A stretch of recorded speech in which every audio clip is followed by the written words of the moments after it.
c'est ce contre quoi nous devons nous battre, toujours cette inversion accusatoire, ce rétablissement de la vérité et cette dénonciation de ce qui est avec un discours de vérité et un discours de justice, et surtout continuer ce combat-là et nous faire entendre au niveau de l'ensemble des directions des établissements d'enseignement supérieur. Elle s'appelle Caroline Yadan, c'est la députée de la 8e circonscription des Français de l'étranger et donc également des Français résidant en Israël. Nous sommes ravis de l'accueillir. Caroline Yadan, bonjour et bienvenue. Bonjour Cathy. Il y a 2 jours, vous avez décidé de réagir. Vous avez écrit une lettre à l'administrateur provisoire de l'université de Paris 1 Panthéon-Sorbonne pour dénoncer le boycott qu'ils ont décidé de faire à l'encontre de l'université israélienne de Jérusalem. Et ça, vous avez, comme toujours, avec votre vigilance que nous connaissions bien à présent, vous avez voulu réagir. Pourquoi ? Alors j'ai été informée qu'une motion, même que 2 motions, allaient possiblement être examinées par l'université Paris 1 Panthéon-Sorbonne, université à laquelle je suis particulièrement attachée parce que j'ai fait mes études de droit dans cette université. J'ai donc été informée de ce que ces motions, des motions absolument ineptes, allaient être sans doute examinées, qui prenaient l'arrêt de partenariat non seulement avec l'université hébraïque de Jérusalem, mais également avec l'université de Tel Aviv.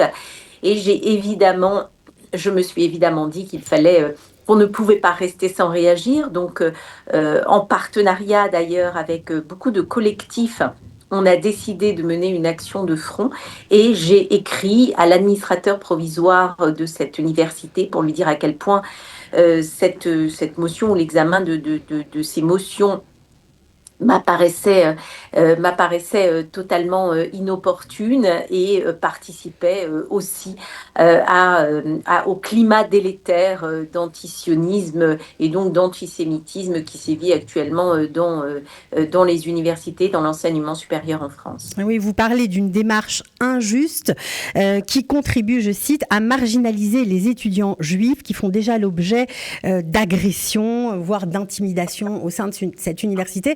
Est-ce que c'est quelque chose qu'on vous rapporte, hein, ces événements, évidemment? Est-ce que c'est quelque chose qui est de plus en plus présent au sein des universités françaises? Oui, et le problème, c'est que c'est toujours sous couvert de progressisme, sous couvert de droits humains, sous couvert de défense des minorités, on en vient à légitimer le pire, on en vient à cette inversion accusatoire qui consiste à défendre un mouvement terroriste monstrueux, cruel comme le Hamas, contre Israël, qu'on essentialise, et donc on essentialise aussi les étudiants qui ne se sentent plus, qui ne peuvent plus parfois aller en cours, qui sentent une pression terrible sur leur personne. Et puis voilà, un étudiant, à partir du moment où il est juif, il est sioniste, sauf si eh bien, il clame Free Palestine ou From the River to the Sea. Et puis s'il est sioniste, forcément, il est génocidaire. Et s'il est génocidaire, forcément, eh bien, au mieux, il se fait ostraciser, au pire, il se fait agresser, y compris physiquement, parce qu'on a eu des cas d'agression verbale, mais aussi d'agression physique. Donc c'est ça aussi le climat aujourd'hui dans nos universités. C'est ce que moi je dénonce, c'est ce qu'on doit continuer à dénoncer. C'est d'ailleurs Aurore Berger, ce qu'elle dénonce aussi, donc ministre de l'égalité homme-femme et des discriminations, puisque vous n'ignorez pas qu'elle a organisé des assises contre l'antisémitisme la semaine passée.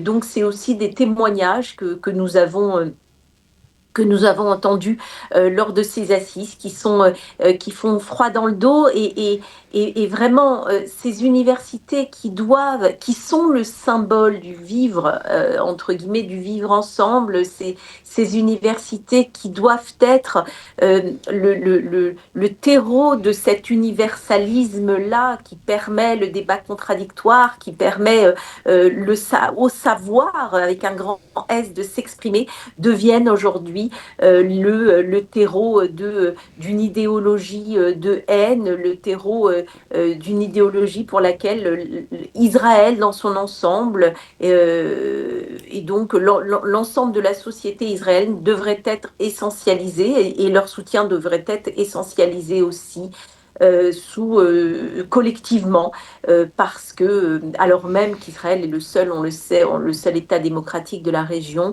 eh bien, devrait être essentialisé sous couvert de défense de l'oppression.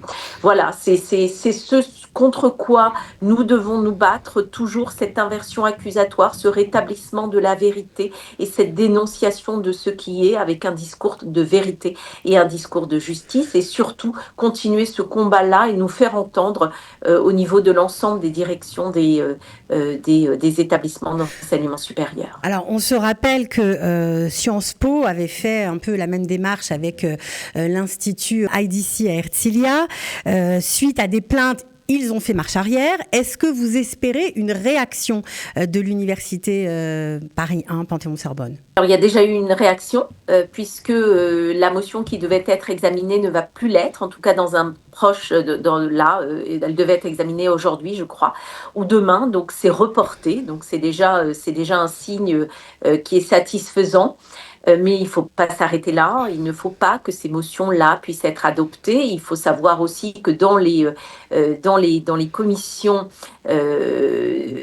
des administrations de l'enseignement supérieur, il y a souvent des syndicats étudiants qui sont en majorité d'extrême gauche et qui font passer ces idées nauséabondes parce qu'ils sont en majorité. Alors Sciences Po Paris, ça va mieux parce que il y a une direction justement, Louis Vassy, qui est un vrai républicain et qui n'a plus l'intention de laisser faire, mais le problème existe encore à Sciences Po Menton. Il y a des témoignages accablants, édifiants d'étudiants à Paris et qui ne peuvent plus aller tranquillement en cours d'hébreu. On ouvre la porte et puis on crie Inalco génocidaire, on crie les slogans From the river to the sea, appelant à la destruction de l'État d'Israël. On a même brûlé un drapeau à l'Inalco récemment.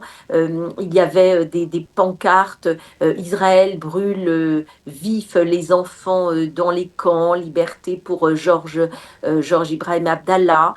Voilà, donc ces slogans de haine-là, et on laisse faire. C'est aussi Sciences Po Menton, où il y a des agressions et une ostracisation des étudiants juifs qui ne peuvent plus y aller tranquillement. Il y a d'ailleurs une plainte pour une agression physique qui a été déposée, où le Hamas est décrit comme un mouvement de résistance, où on voit des mains rouges s'afficher. On sait à quel point ces mains rouges sont un appel au meurtre des Juifs, où on crie Intifada, comme si c'était un slogan tout à fait classique, où en fait il y a réellement une apologie du terrorisme et des poncifs antisémites comme les juifs contre les médias ont de l'argent, qui sont répétés à tout va par les étudiants, et qui sont ces étudiants-là qui continuent à être aussi endoctrinés par un parti politique qui est le parti de LFI, par ces extrêmes gauchistes-là qui ont choisi de diffuser la haine, de prendre,